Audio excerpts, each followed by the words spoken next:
podía oír la melodía en mi cabeza. Estaba todo ahí, todas las notas. Tenía que soltarlo. It's a little bit funny. ¿Cómo dices que te llamas?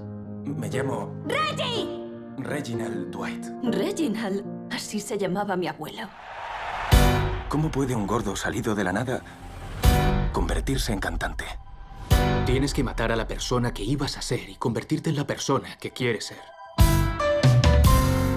Estoy pensando en cambiarme el nombre a Elton. ¿Ese es mi nombre? Sí, ya lo sé. Podrías ser el artista que más vende del mundo si quisieras. Cómprate algo vistoso. ¿Vas a poder tocar el piano con eso?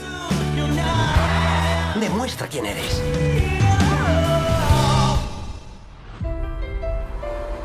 ¿No te gustaría cantar sin toda esta parafernalia ridícula? La gente no paga para ver a Reg Dwight. Paga para ver a Elton John. Lo siento, lo sé.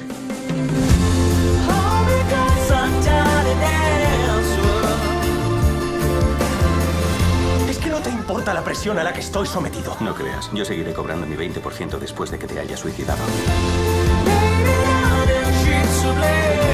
Tenía que haber intentado ser más normal. Tú nunca has sido normal.